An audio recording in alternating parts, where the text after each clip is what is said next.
कड़ी में आपका बहुत बहुत स्वागत है। ये हमारी पहली सीरीज का दूसरा अंक है। इसका पीडीएफ लिंक डिस्क्रिप्शन के अंदर दिया गया है और आप हमें यहाँ ईमेल आईडी और व्हाट्सएप के थ्रू कांटेक्ट कर सकते हैं। आइए शुरुआत करते हैं हमारे पहले क्वेश्चन की। पहला क्वेश्चन है, थ्योरी ऑफ वैनगार्ड पार्टी सिद्धांत किसके द्वारा दिया गया है या ये किससे संबंधित है? तो ये है लेनिन से, और लेनिन की बुक का नाम है what is to be done 1901, और लेनिन व्लादिमीर इलियाच उलनोव है और ये रशियन कम्युनिस्ट पार्टी से संबंधित थे। दोस्तों एक टर्म आती है वैनगार्ड पार्टी या वैनगार्ड, इसको वैनगार्डिज्म भी कहा जाता है और यह अवधारणा कार्ल कोटस्की ने दी थी और इसको लेनिन ने लोकप्रिय बनाया था। दोस्तों हमारा दूसरा क्वेश्चन है, ये मार्क्स की कुछ किताबें दी हुई हैं, इनको श्रेणीबद्ध करना है। तो मैं आपको बता दूं, पॉलिटिकल इकोनॉमी 1859 के अंदर और फिलोसॉफिकल मैन्युस्क्रिप्ट 1844, इसके बाद पुअर्टी ऑफ फिलोसॉफी जो है 44 के अंदर, और फिलोसॉफी ऑफ हिस्ट्री जो है 1836 के अंदर लिखी गई। इस तरीके से ये सीक्वेंस वाइज हम इन बुक किताबों को जो है लगा सकते हैं। दोस्तों हमारा अगला क्वेश्चन है, अल्फ्रेड सेवी ने तीसरी दुनिया शब्द का इस्तेमाल किया। इन्होंने तीसरी दुनिया के देशों में पूंजीवाद के विकास में सहायक माना उपनिवेशवाद को। दोस्तों अल्फ्रेड सेवी जो फ्रांस से थे, इन्होंने तीसरी दुनिया शब्द का इस्तेमाल किया और इन्होंने कहा कि पूंजीवाद के विकास में उपनिवेशवाद सहायक है, जिसकी वजह से पूंजीवाद बढ़ता है, फलता है, फूलता है, तो वो है उसका कारण है उपनिवेशवाद। सामाजिक रचनावाद के मुख्य प्रतिपादक हैं अलेक्जेंडर बेंड, और तो हमें इस क्वेश्चन से इतनी जानकारी मिल जाती है। हमारा अगला क्वेश्चन है, नियो रियलिज्म के विचारक हैं रेमंड ओरो। दोस्तों रेमंड ओरो जो हैं नियो रियलिस्ट हैं और मोर्गेंथियो और नेबर रियलिस्ट हैं, जबकि फ्रीद जकारिया जो हैं क्लासिकल नियो रियलिज्म स्कूल से संबंधित हैं। और अभी हमने ऊपर क्वेश्चन किया था मार्क्स की बुक्स, वो मैंने यहाँ लिखी हैं। इन किताबों को इस समय जो है लिखा गया था। हमारा अगला क्वेश्चन है, उर्ग्वेदोर जो है वो 1986 से लेके 1983 तक हुआ। उर्ग्वेदोर व डुंकेल प्रस्तावों पर आधारित समझौते नहीं हैं। उर्ग्वेदोर और डुंकेल प्रस्ताव जो हैं वो वस्तुओं, सेवाओं और बौद्धिक संपदा के अधिकारों के व्यापारिक समझौते, बहुवार्षीय व्यापारिक समझौते और विवादों के निपटान संबंधी समझौते जो हैं वो इसके अंदर किए गए, लेकिन गैर भेदभावपूर्ण व्यापारिक समझौतों का यहाँ पर किसी तरीके का कोई समझौता नहीं हुआ, इसलिए गैर भेदभावपूर्ण व्यापारिक समझौते यहाँ नहीं किए गए। दोस्तों एक नाम आता है डुंकेल प्रस्ताव या डुंकेल जो है वो डायरेक्टर जनरल हैं गेट के और ये जेनेवा से थे।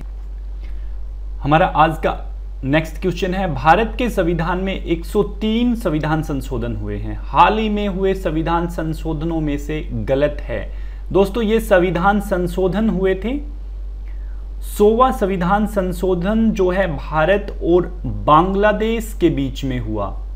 ये भूमि समझौता था, इसलिए ये भारत और म्यांमार के बीच ना होकर के भारत और बांग्लादेश के बीच में हुआ है। 101वां संविधान संशोधन जो है जीएसटी के रूप में 2015 में किया गया और एनसीबीसी और ईडब्ल्यूएस दोनों 2019 में किए गए संविधान संशोधन हैं। कुछ हमारे सामने थिंकर्स और भारत के संविधान के बारे में कही गई इनकी बातें लिखी हैं। हमें ये बताना है कि इनमें से कौन सी युग्म है वो गलत है। केसी वैयर ने क्वेसी फेडरल कहा था, मोरी जोन्स ने बार्गेनिंग फेडरलिज्म कहा था, ऑस्टिन ने जो है कोऑपरेटिव फेडरलिज्म कहा था और जेनिंग्स ने federation with A central tendency कहा था। इसलिए इनमें से कोई भी ऑप्शन जो है वो गलत नहीं है। भारत के कुछ राज्य बने थे अलग अलग समय पर, भारत के कुछ राज्य बने थे।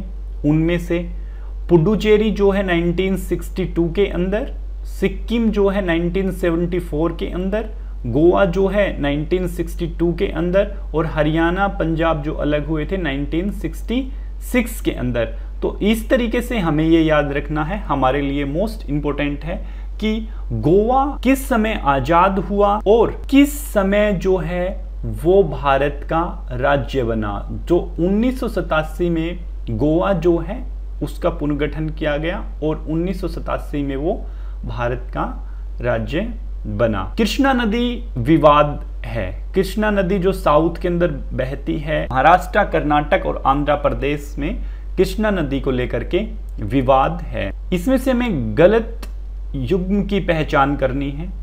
हम कुछ राइटर्स दिए हुए हैं और उनकी बुक दी हुई है, हमें ये बताना है कि कौन से राइटर की ये बुक नहीं है। तो डी ऑप्शन जो है वो गलत है, क्योंकि the Indian constitution cornerstone of a nation जो है वो एलन गैल्डहिल की न होकर के ग्रेविल एस्टीन की है।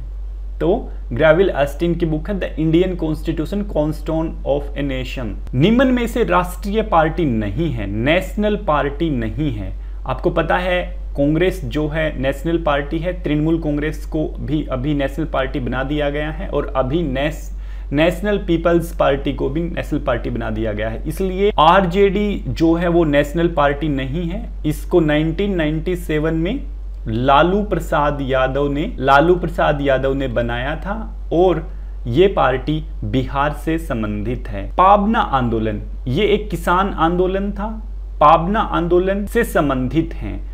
तो वासुदेव बलवंत फड़के जो हैं पाबना आंदोलन से संबंधित है। पाबना आंदोलन जो है बंगाल के किसानों के द्वारा किया गया एक आंदोलन था। ये प्रतिक्रियात्मक तौर पर भूमि मालिकों के जो अधिक कर वसूलने की जो प्रक्रिया थी उसका विरोध कर रहे थे। और आज के समय पाबना जो है वो बांग्लादेश के अंदर है। हमें इस क्वेश्चन से इतनी जानकारी मिल जाती। कुछ क्रांतियां यहाँ लिखी हैं, उनमें से गलत की पहचान करनी है। 1902 में मैक्सिकन क्रांति हुई, 1979 के अंदर ईरानी क्रांति हुई और क्यूबियन क्रांति जो है 1959 के अंदर हुई।